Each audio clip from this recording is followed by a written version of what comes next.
Today I'm going to talk about my predictions for net farm income for this year and also in the next year. If you saw my mini risk and profit presentation back in May, it's kind of an update on that one. So I have changed things a little bit, but really things haven't drastically changed a whole lot in that time frame. I think a little more secure of what yields might be now. So I think I'm a little more confident what net farm income might be for this current year anyway. And of course, going into 2022, we're really out on a limb because now you're talking about a situation where we don't even know what we're going to plant for coming into 2022 yet. So a lot of uncertainty in that part of it. And if you saw my prediction back in May, you can see this is really about, I've been doing this, I guess, for maybe about a year now or so. And when I first started doing this, there was some ideas about what's going to happen with net farm income with COVID being in the place. So I guess about a year ago, I had started looking at making a prediction for 2020.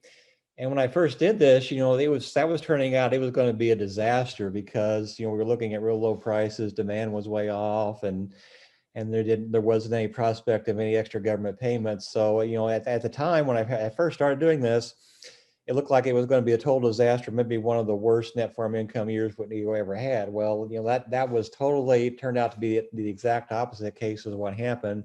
2020 actually turned out to be one of our better years when we're looking at our KFMA records here. So I guess in that regard, I kind of fit in the same category as being a weatherman. Certainly I take my best guess out there and sees what happened. But that didn't slow me down from making predictions, because now that I had this model set up and a little more refined than when I first doing it, I feel a little more confident about what's going on, and especially now this time of the year, where we do have some idea what yields might be and what prices are going to be for the year. I think my forecast for this year should be in the ballpark anyway. Again, I won't go say it's going to be totally accurate, but I think I'm at least in the ballpark. Again, 2022 is going to be the question going forward. So again, what turned out to be my initial forecast for 2020 to be a down year, we actually ended up as a 41% improvement. So a big change there.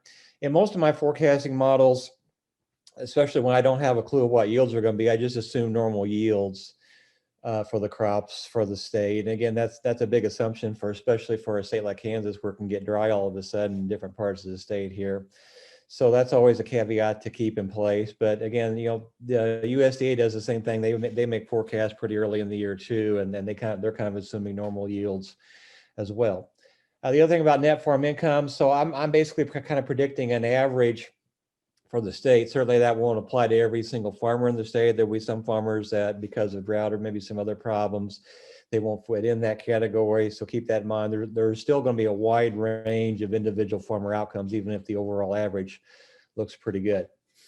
And the other part of my thing is I'm using only KFMA grain farms that have 3 years worth of data, or 3 years of past history in my prediction. So if you try to compare my estimate with what the KFMA estimate is, it's going to be a little off, because I'm using a slightly different set of farms. Now, the thing about whether income is going to go up or down, I think should be correlate very well with what KFMA predicting, but the exact number is not going to match up exactly, just because our set of farms aren't exactly the same.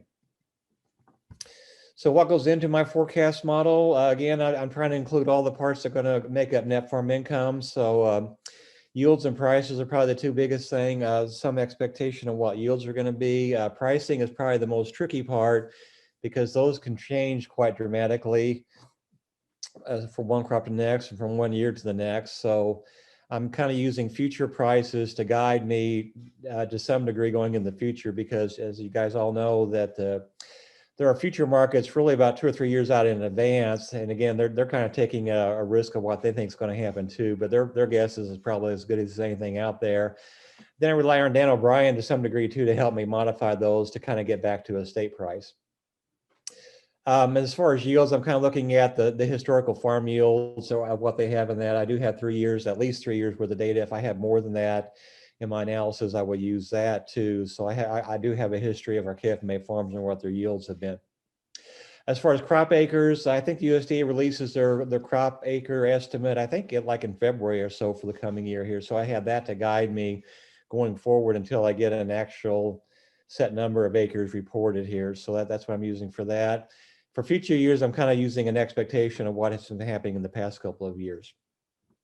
On the expense side, again, I'm using KFMA numbers for that. I'm actually looking at each individual farm expenses. What I kind of do is I kind of go through, since KFMA reports really whole farm numbers, not quite as many numbers for the individual crop enterprises. I'm really taking the whole farm numbers, I'm allocating those back to expenses. If you heard my presentation yesterday about estimating cash rental rate, I have a procedure where I can kind of go through and kind of look at the ratio of expenses for like corn fertilizer expense relative to what soybean fertilizer expense at the state level. And then I kind of use that same ratio to go back and allocate the individual farm expenses down to the individual crop side of things. That's kind of important because we do see a big shift in crop acres sometimes. So for me to have an expense calculation at the farm level for the crop enterprise level is kind of important. Then I take some estimation what crop insurance is going to be. Again, that's only really going to apply if we see maybe yields and prices kind of drop off if we're going to get a crop insurance payment. Then calculating the government payment from the farm bill payment.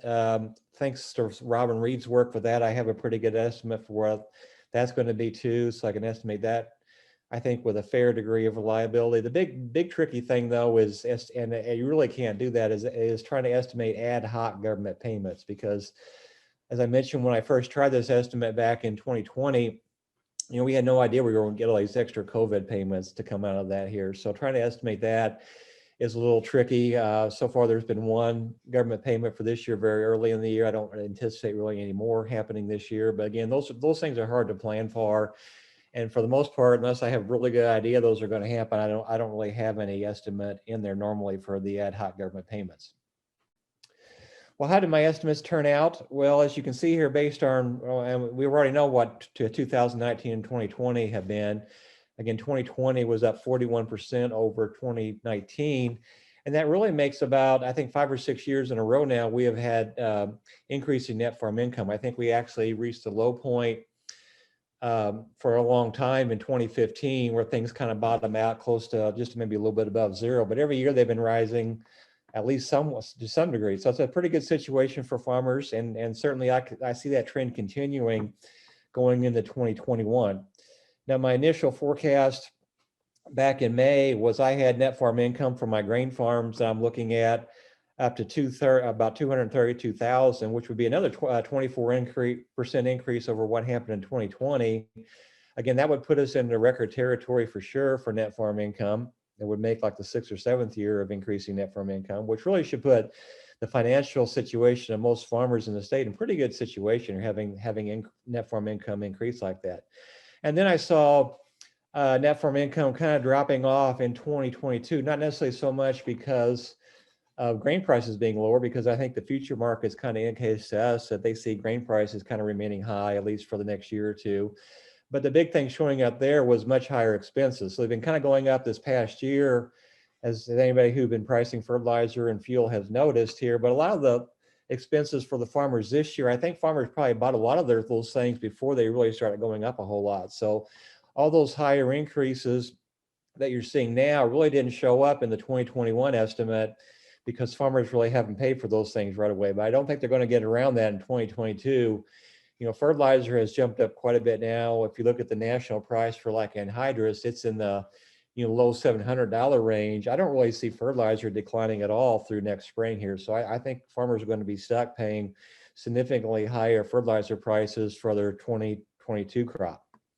Well, since I made that estimate in May, they revised it slightly. The main thing is, I think maybe through a little bit of higher expenses I calculated in there, I have a slightly lower forecast for this year's net farm income from 232 down to 228. Not a big drop, but that would still put us in record territory.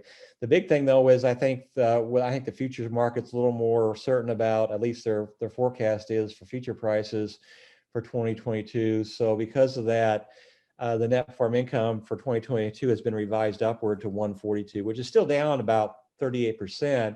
But again, you look at that on a relative basis over the last 6 or 7 years, that would probably be the third highest over the last 6 or 7 years here. So it's still a pretty good net farm income at $142,000. And here's, if you want more detail about this, here's exactly what the numbers look at. You can see what's been happening. This is the revenue side. a lot of these higher net farm income can be attributed to having higher revenue for our main crops here in Kansas. That's why you're seeing what's showing up here.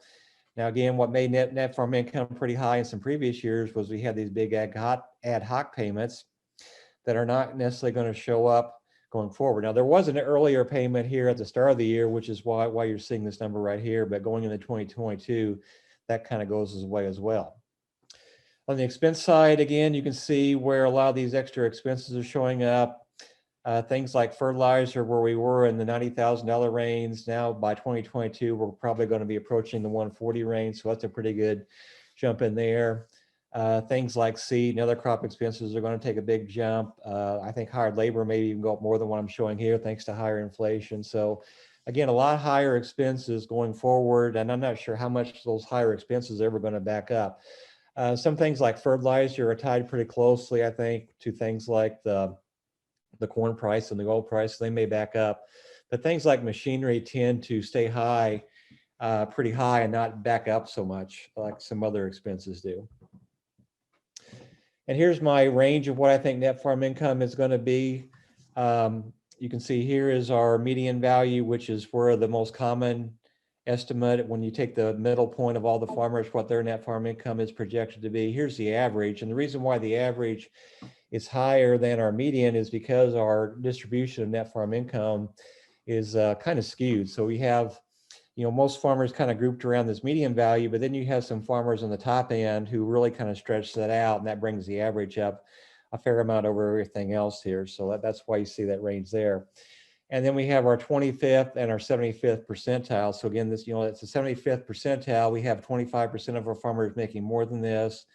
And the same thing on the bottom side here with the 25 percentile, we have 25% of our farmers making less than this. But even at this year at that 25th percentile, that's still at the $50,000 range. So even those farmers below this are probably still making money here. It's not too big a group that are probably won't make a whole lot of money here in 2021.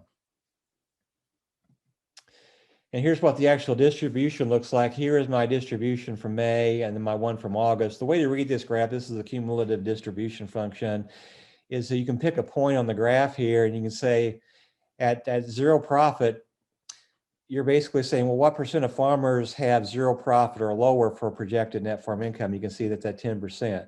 If you were at $100,000 when you're maybe at the 35 percentile level, you can say, well, 35% of our farmers are going to make less than $100,000. So that's the way you would read a graph like this. The key thing to remember, though, about this kind of distribution is lines that are further to the right of other lines are a preferred distribution for net farm income. So you can see our best estimate, our most preferred year for net farm income is actually this blue line right here, where we're way above any other situation as far as net farm income. Again, we're only looking at 10% of our farms actually not making any net farm income. We can see at the $250,000 range, we're looking at probably about 30% of our farms making higher than that. And you can see here was compared that with what actually happened in 2020, and then my original forecast for 2022, which was a little bit to the left and not quite as good. But if you compare that to my estimate here now, I just made a few days ago. Whoops, let me go back up if I can. There we go. I kind of tightened these things up a little bit. So the 2021 estimate has backed up a little bit, although it's still pretty good. The biggest thing here is this 2022 estimate now is pretty close to what happened in 2020 here. So I expect it to be down a little bit thanks to higher expense items. And I'm still projecting about 20% of our farms not making any money in 2022. But really, we look at it on a historical basis, that's really pretty good relative to some other years here. So again, the next couple of years, I think, look pretty good for the majority of the farmers in the state. So what did happen in 2021? Well, we know there was a big shift in sorghum acres, some in wheat, back off a little bit in corn, a little bit in soybeans. I would probably expect maybe sorghum to kind of maybe back off a little bit, maybe a little bit higher corn acres going forward. We did have much higher grain prices this year. I see that extending into 2022 as well. But the big concern here is what's been happening with the expense side of things. So there's been at least a 30% increase in fuel and fertilizer prices. Whether that actually affects things in 2021 or maybe more of that flowing into 2022, I'm not really quite so sure yet. It may depend on some degree about how much farmers pre-purchased their expenses last fall as opposed to purchasing them actually this year or not. We didn't see such a big increase in seed, but I think you're going to see a big increase going forward in the seed price in the next year. Seed prices is tied pretty highly to what's been happening in the farmer side of things when they sell corn, soybeans out there. So I would expect a big jump in seed prices for the coming year. I think at least prices are going to be up at least a minimum of 5%. And when I first did these forecasts, I think there was some question about how bad inflation was going to get. I think we may be locked into a situation where we may be looking at maybe 5 to 7% inflation going forward here. So actually my 5% on the bottom side may be a little bit low if I have underestimated what the inflation is going to be. We're likely to see a pretty good jump up in depreciation. This is mainly being triggered though by farmers buying a lot of new equipment. Farmers certainly like to make money, but I think the second thing they shoot for a lot of times is they don't want to pay the government anything for taxes. And the way they do that is they buy more machinery and use 179 depreciation to lower their net farm income, which works from a cash flow perspective. It may not necessarily be the best thing, but you're trying to maximize profitability. But one side effect of that is when you buy more equipment to lower your taxable income is now you have a lot of new machinery that's going to be depreciation and be depreciating over time. And that's going to increase your depreciation expense going forward here. And that's going to probably push you into a higher depreciation expense level for several years until that equipment wears out again here. So that's something to watch out going forward is I think we've ratcheted ourselves up on the depreciation number going forward.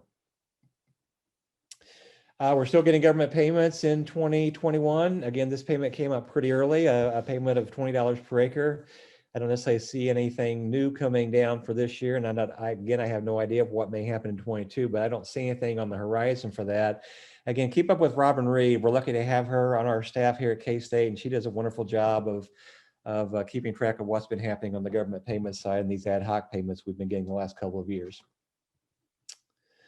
Well, let's take a quick look about where farmers are spending their money. So I have a couple of graphs here. This is the first of looking at all expenses, and the second graph over here is just looking at the machinery side, because you do see machinery is one of our most biggest expense categories for most farmers here. So back in 1978 or so, when we started doing records for the KFMA program that were actually computerized, you can see machinery made up about 40% of the expenses for farms. Now, again, this was before a lot of no-till took place. We were doing a lot more mechanical cultivation, a lot of those things going on.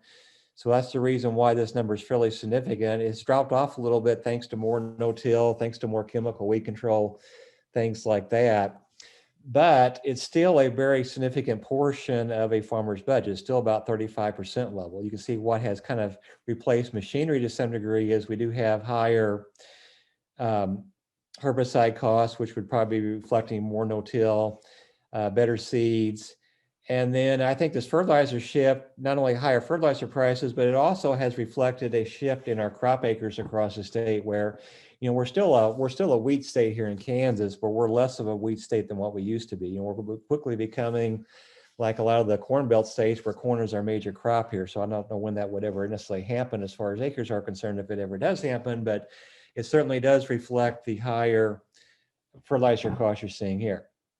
So if we break out just this black box here of just the machinery expenses, here's how these things break out individually here. So you can see we have depreciation and fuel, repair and maintenance, and some other costs like that, how that flows into things. One thing I worry about going forward is, we got through the farm crisis back in the 80s, I think, through a lot of farmers able to do their own repair and maintenance on their own farm and not have to worry about things. I'm always worried in the future. What happens if we have another farm crisis like we had back in the late 70s, early 80s? Are farmers going to be able to repair their machinery like they did back then? I don't know if that's necessarily going to be the case, because Deere's been pushing this idea that, the software on their tractors and combines is copyrighted and farmers really don't have any right to do that. Now, fortunately, they've been getting a lot of pushback from farmers about that. I'm kind of hoping farmers kind of keep the pressure on them, because that is a way around when things get tied is, instead of having your dealership work work on your equipment, you can go ahead and do the repairs and maintenance yourself.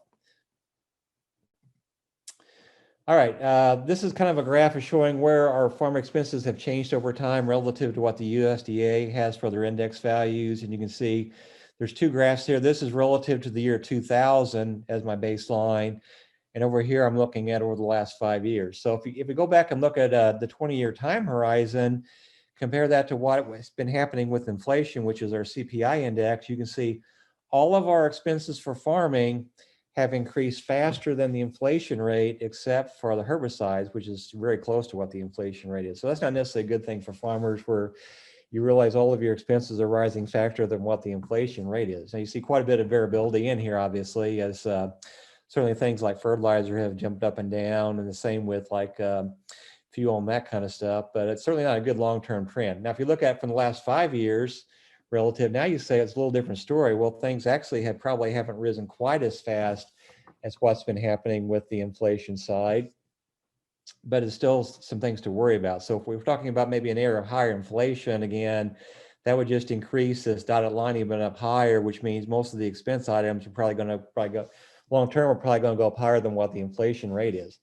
Especially something going forward to watch out for, I think, is this whole thing with labor here. So you can walk through any town, I think in Kansas, and really anywhere I go now. When I went back to Illinois to visit my family and walk by restaurants, everyone's looking to find labor for restaurants and such. And I think farmers are starting to see some of that as well here. So labor really hasn't risen all that much relative to inflation, but I think we may be entering a new era where labor could become a lot more significant expense than what it is right now. Talk about what's been happening on the equipment side. So here is some information from Deere's balance sheet, I think from their second quarter report. Now I have to give Deere a lot of credit because they do a wonderful job of estimating what's been happening in their farm economy. I'm not really sure who their ag economist is, but I know they have at least one, but they do a really nice job of estimating what's going to happen. And you can tell that because they're able to kind of cut back on their production of vehicles, so that they have never really had to lower prices on farm machinery that I'm aware of anyway. So when things get tight in the farm economy, they have cut back. You don't necessarily see a lot of tractors sitting on their lots even in the bad times. And it's reflected in the fact that when you look at their sales here, they're looking at really big sales in the last year or two, big changes, which probably means corresponding increases in what they're asking for that machinery as well. In fact, I heard some discussion on one of the Facebook groups that I follow, and this was probably back in May, where some of the farmers were, I don't know if they were serious or somewhat joking, but they were having a discussion about whether they should buy farm equipment now at the first part of summer, because they were worried about farm dealerships running out of equipment by fall, when you would typically see a lot of farmers buy farm equipment to kind of lower the taxes. They were thinking they need to do that early in summer just to make sure they didn't caught by not having something they could buy come later on in the fall. So farmers are thinking that back then. I think it's going to be really good at your local farm machinery equipment dealership. They're going to be selling lots of farm equipment this fall, if past history is any guide. Looking at the fertilizer side, well, how high am I predicting things to go here? So I'm projecting a pretty good increase in the fertilizer price. This was a prediction I made back in February, where we were back right about here. And I was saying, well, I think fertilizer is going to jump up probably from the mid $400 range to at least probably the $600 range, which I'm not sure too many people were actually predicting that like I was. I take some credit for that. But if you look at it on a relative history basis, really fertilizer has been quite a bit higher in the past year. If we go back to like 2011 or 12, we had anhydrous prices, probably getting pretty close to the $850, $900 range. So if you look at long-term history, fertilizer prices have been higher than they are now, but relative to the last couple of years, they've certainly been a lot higher. So this was my forecast back in February, I believe. I have since remodified that. Here's this graph on the right is comparing to what I did back in February. I'm looking now, probably my model would basically say we're looking at fertilizer prices probably in the low $700 range, and we are actually at that point now. The national anhydrous price, I think, is in the low $700 range. My model would suggest that we're not really going to see much of a drop off until we get into 2022 here. So I think the fertilizer prices you're seeing now, you probably have to plan on that for your 2022 crop expenses going forward here. It may start dropping off beyond that, but as long as oil remains about the $70 range and corn at its current levels here, that would say that we would have fairly high fertilizer prices going forward here. So again, that's what I'm predicting there. Here's my model that I'm using for that. It turns out to really works really well. You know, you would think fertilizer prices will be tied pretty tightly to the anhydrous ammonia, to the natural gas price, because they make anhydrous ammonia basically from natural gas. It's basically a catalytic reaction with the nitrogen in the air here. But really, I tried some modeling like that earlier in my career, and it turns out I could never get a good model that really worked really well just based on the natural gas price. It was the natural gas price tended to be too volatile. But then I started looking at the oil price because it's kind of a substitute for natural gas. And I used the corn price kind of an estimate for what my demand for fertilizer is going to be. And this model has turned out to be pretty well. I tend to update this every year, but really the model I've been estimating over the past 2 or 3 or 4 years hasn't changed a whole lot. The numbers will look a little different, but it kind of gives you the same answer as what I've had in previous. The nice thing about my model is I can look at my oil price now, and that will be a guide for what's going to happen 9 months from now with the anhydrous price. So again, based on this model here and what I'm seeing for corn and oil prices, that's why I'm saying the $750 anhydrous ammonia price that we're seeing currently, that fits right into that fertilizer price going into the spring planting season. What about diesel prices? Well, again, they've been higher than what they have been over the last couple of years, but it looks to me like we're following 2018 pretty closely here. This graph kind of gives you a trend line for what oil prices and how that relates to diesel and gas prices. So this is what my trend line says it should be here. So based on about $70 oil, which is about where we're at with the current oil price, that would say we would have about a $3 gas price and about a $3.25 diesel price. Again, these are highway prices here. And if you look at your gas stations around, at least where I'm in here in Wamego area, we're right about that current price for gas. So gas and diesel, I think, are about priced for what they should be relative to the oil price. Now, where are oil and diesel prices going to go when going forward in the future? Well, here's what the EIA is saying. They're probably our best source for that kind of information. Here's what they're saying we are right now for 2021. Again, we're right about the $70 range. They're actually maybe showing just a little bit of a drop off in our oil prices, maybe down to the $60 range or so, which would be okay, I think. I don't think you would see any increase in oil or diesel prices at that price range. We want oil prices, I think, to be at a certain level. I think if we get below $50 a barrel, then we have trouble making our fracking industry in the U.S. work. And whenever the fracking industry gets in trouble, that means we start to become more dependent upon foreign oil. So I think we want to keep our domestic production going, which would mean I would probably like to see $50 oil prices going forward in the future here, but I don't really want to see $100 oil prices either here. That tends to make things bad for consumers and for farmers.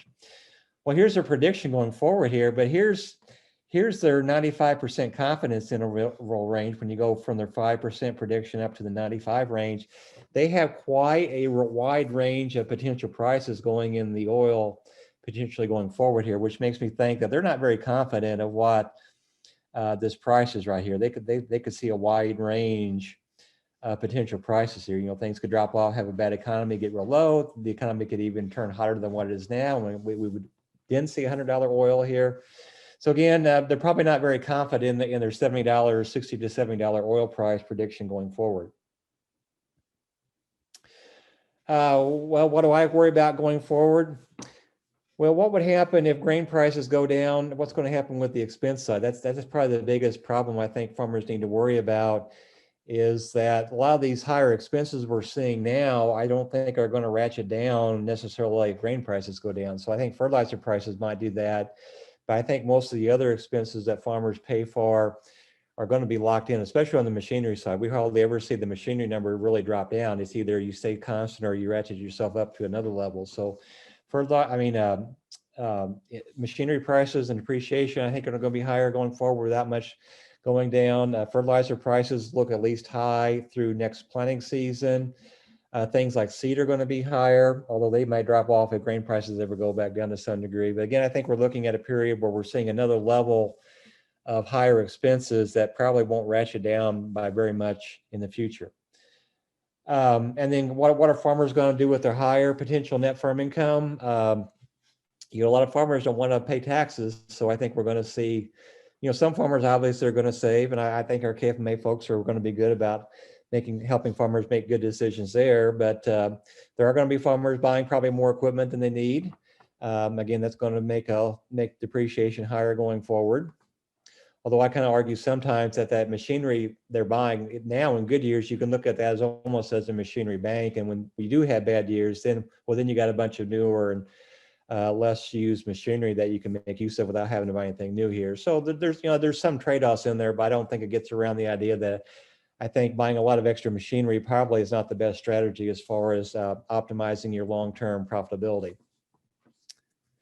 And then the higher inflation, how serious is this inflation thing going to be here? So, it looks to me like we're probably looking at least 5% inflation as the new norm. It's, where we were coming up probably maybe a 2 or 3% picture going in the past, so many years or so. So I'm not sure how many folks, I'm sure a lot of farmers can remember the early 80s. That certainly I can remember that a little bit, at least anyway.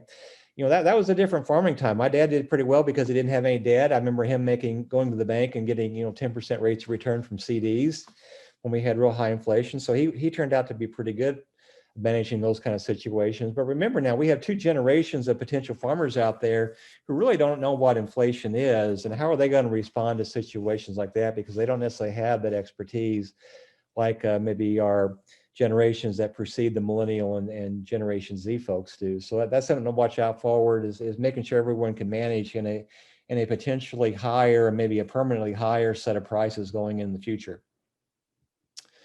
And then finally, we'll talk a little bit about family living and how farmers have been spending their money in the past here. So the thing to keep in mind is that really farm families spend for family living very similar to non-farm families. I think our average for family living has probably in the low $70,000 range over the last several years. That's very comparable to what non-farm families are spending as well here. But you can see how this breaks down the different categories of where those sources of income are actually going here. Probably the thing that you should pick up on here most is that health insurance has been our biggest increase of all the family living dollars since we really have good data since 1993 here. So at one time when we started doing this, our health insurance was right in the middle of our expense category. Over the last couple of years, it has since increased and become our biggest expense category. Now you might be thinking, well, I'm paying more for health insurance. Does that mean my medical expenses have gone down because of that? Well, the answer to that is no. It's stayed pretty constant. It's this green line right across here. So I guess there's some argument to be made that maybe are we getting better healthcare now than what we did back 30 years, 20 years ago than we did in the past? I guess you could argue that. You could just say there's higher inflation going on here too. So those are things to watch out for. I don't really see, we did see health insurance drop off a little bit last year. To me, I think that's just going to be a blip in the road, and then we're going to continue the upward trend here. So that's something to keep in mind going forward, is what's going to happen to that here. Now, the one expense category farmers do have a lot of control over is their entertainment and recreation dollars. And you can see for a number of years, this was our biggest expense category. But this is something farmers can control, and you can see what happened last year. We were at this level here for about 12,000 or 10,500 down to about $8,700 or so. This drop off here, I think you can contribute that all to the COVID and the fact that we really couldn't recreate very much. I mean, we couldn't take vacations, couldn't go out to eat near as much. And I think if you look non-farm families, you would see a similar drop off in our recreation and entertainment spending through the COVID year here. So, well, the question going forward is what's going to happen with entertainment and recreation in future years here with a really good net farm income this year and the fact that we can do more things than we could as far as going places? Are we going to see a big increase in this number? I would have to say my initial hypothesis would be yes, we're going to see a big jump up in that this next year. The question is, are farmers going to be able to readjust if there is start to be some slower net farm income years again here? So, it's really easy to ratchet up entertainment and recreation when times are good, it's a lot harder to ratchet that back down when things are bad here. So just keep that in mind. Is it something to watch out for going forward here? So there's a few items on here I haven't really come up with a good explanation. Things like home repair. I'm not sure why there was this big increase in home repair during these particular years, but for the most part, a lot of these expenses are fairly constant, kind of going across time. We just need to keep an eye on the entertainment and recreation and the medical expenses and health insurance, I think, going forward as things to watch out for as far as spending is concerned. All right, that's all I have as far as prepared stuff. I guess I can take a few questions now. Greg, there's a couple of things in the chat. I don't know if you have that open. Sandra had a comment about being dry in north central Kansas and putting corn up for silage, so maybe indicating that yields might not hit average yields this year. And then Dan had some stuff on inflation. Okay. Yeah, I mean, yeah, there's certainly going to be dry spots across the state, so not everybody, but we're certainly not as bad as for yields, I don't think, as far as those states further west than us. So, and there have been some timely rains in a lot of the part of the states too here. So we don't know for sure, but you know, I probably modified my yields a little bit, but I don't think a whole lot at this point for the entire state. And what did Dan say about inflation?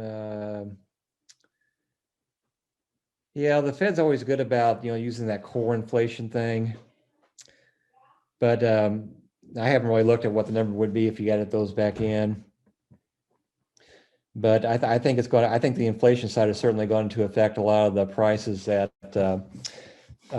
farmers are going to see for the expense items they have for the coming year or two.